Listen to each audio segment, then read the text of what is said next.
All right, so let's set the scene. The date is Saturday, February 14th, 2026. Valentine's Day. Valentine's Day.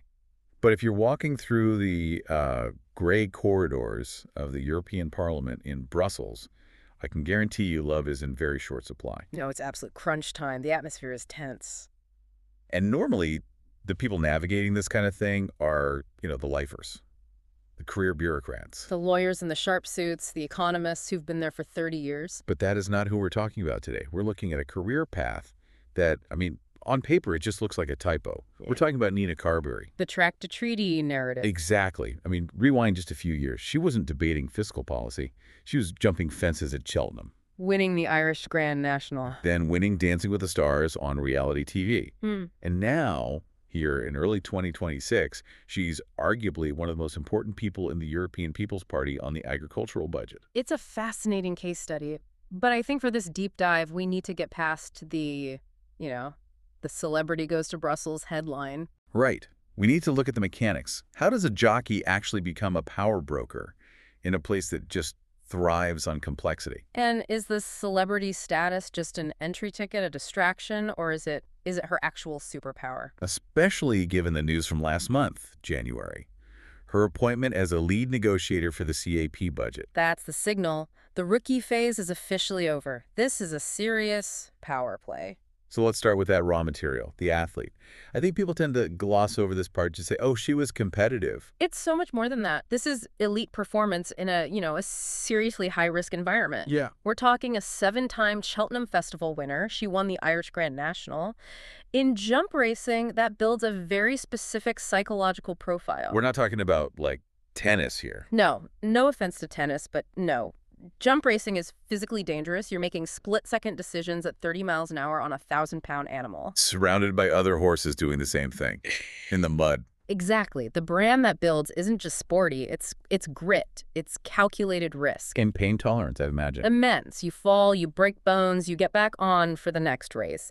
So when she walks into a room, people already know she isn't soft. And that must have resonated when she ran for the Midlands Northwest constituency back in 2024.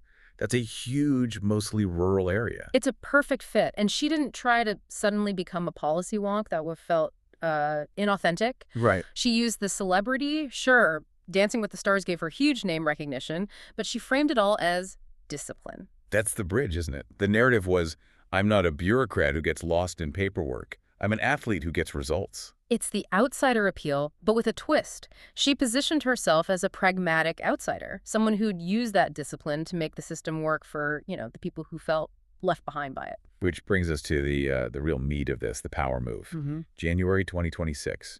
She's appointed the EPP's lead negotiator for the CAP budget. And just to give you a sense of scale here, the CAP is it's historically the biggest single chunk of the EU budget. It's the third rail of European politics, isn't it? It can make or break governments. Absolutely. And she's been an MEP for, less than 2 years? About 20 months, I think. It's not unheard of. You just don't get a lead negotiator role that quickly. So why? Normally you have to serve your time on the back benches for years. You do. This signals two things. One, she's clearly impressed the EPP leadership, Manfred Weber's circle, with her work ethic. Yeah. But two, it's strategic. The EPP knows it's losing rural votes to the far right all across Europe. So putting a champion of the rural outsider in charge of the agricultural budget, that's a defensive play. It's a very, very smart play. You have a career bureaucrat explaining subsidy cuts, and it looks like the ivory tower talking down to people. You have Nina Carberry fighting for those subsidies. It looks like a genuine defense of the heartland. But she's not just a figurehead here. Looking at the committee reports, she's really getting into the technical weeds of this. She has a very specific number in mind. She does. She's fighting to ring-fence 300 billion euro, specifically for the 2028 to 2034 period. Let's unpack that. 300 billion, is that an increase, a cut? What does that number mean? It's essentially an attempt to hold the line against inflation and rising costs. Yeah. Farmers are dealing with 2026 costs for fuel, fertilizer, green compliance. But the subsidies haven't kept pace. Her argument is basically food security as national security. That's it. You can't have a stable Europe if you can't feed it. But she's up against this new philosophy in Brussels, this superfund idea. The single pot model, which, On paper, sounds kind of efficient, right? Why have 50 different bank accounts when you can just have one? And that's the trap, because in a single pot, agriculture has to compete directly with, well, everything else: defense, research, green energy. So if there's a crisis somewhere else, The money gets shifted, it makes the funding fluid, and farmers hate fluidity. they need certainty. They need certainty. A farm is a multi-year investment. You can't plan a harvest if you don't know if your subsidy is going to be rated to pay for a tech hub in Berlin. Carberry calls it dilution. She wants that agricultural budget in a silo, locked down. So she's arguing against efficiency in favor of stability. That's a great way to put it. And for a first-term MEP to be holding the line against the Commission's big streamlining push, that is a heavy lift. It really challenges that idea that she's just a celebrity cameo. You can't fake your way through a budget negotiation of this size. You have to know the acronyms. By all accounts, she does. She's treating the legislation like a race course. She's studied the ground. She knows where the fences are. Okay, but let's play devil's advocate. If she only did agriculture, she'd risk being pigeonholed, right? Oh, the jockey likes farms. That's a single-issue politician. 100%. To have real influence in the EPP, to be a real player, you have to show range. You need to prove you could handle the modern urban issues too. And that brings us to her work on the Transport and Tourism Committee and this pivot to digital safety. This feels like a sharp left turn. It seems like it, but look at the through line. It's about protection. Protecting the farmer and now protecting the family. So her recent move on X, formerly Twitter, what was her angle? Because, I mean, everyone attacks X. It's an easy target. She wasn't just complaining about toxicity. She was leveraging the Digital Services Act, the DSA, to focus on age verification, on the failure of these platforms to enforce their own rules about kids. This is the mother brand coming through. Absolutely. She frames it purely as a child protection issue. The internet is the Wild West, and we need, well... fences. There they are again. You can't escape the metaphor, but it works. Advocating for EU-wide age verification standards, that's politically a winner. It appeals to parents in Dublin just as much as it does in Mayo. It broadens her base. She's not just the rural rep anymore. And she's doing the same thing with this nitrous oxide campaign. All the same gas, yeah. Which you see everywhere now. It's a huge issue. You see the little silver canisters littering the streets. It's cheap, it's accessible, and it's dangerous. But is that really an EU-level issue? Isn't it more local policing? That's the problem. It falls in a legal gray area. It's a food-grade product for, like, whipped cream chargers, so you can't just ban it outright. Right. Carberry is pushing to fast-track its classification as a toxic substance when sold for non-catering purposes. Fast track being the key phrase. Yeah. The EU is not known for speed. And that's where her impatient athlete persona comes in handy. She's demanding a harmonized EU approach, so you can't just buy it online from a neighboring country with lax rules.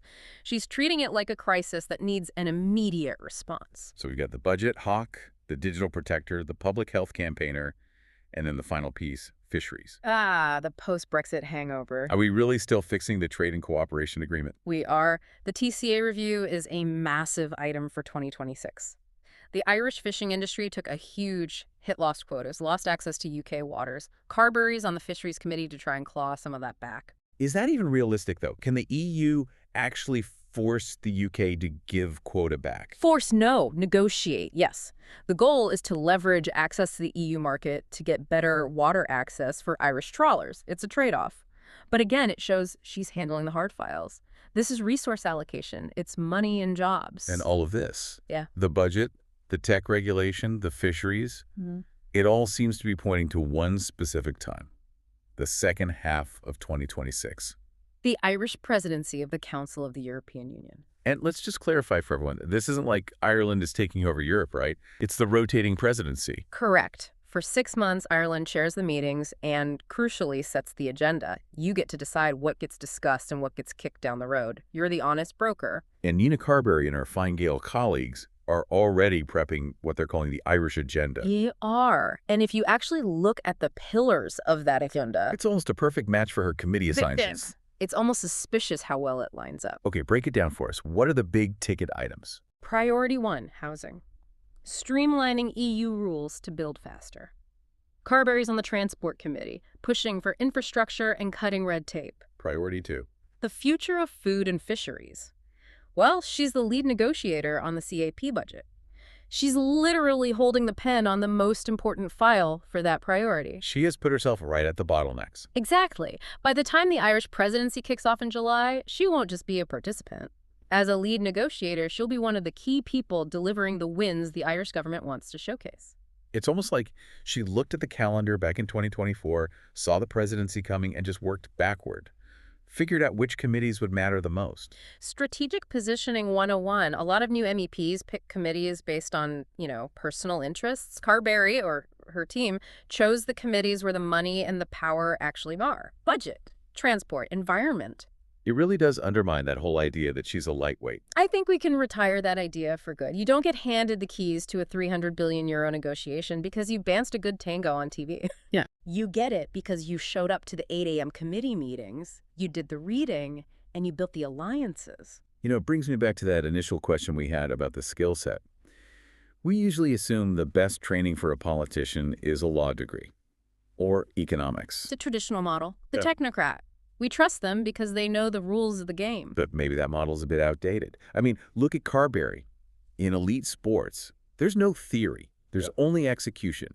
You either clear the fence or you fall. And resilience. If you fall, you get back up immediately. There's no time for a committee meeting to discuss why you fell. You just have to go again. Exactly. And in an era of, endless bureaucracy, maybe the most effective training is that kind of high-pressure discipline.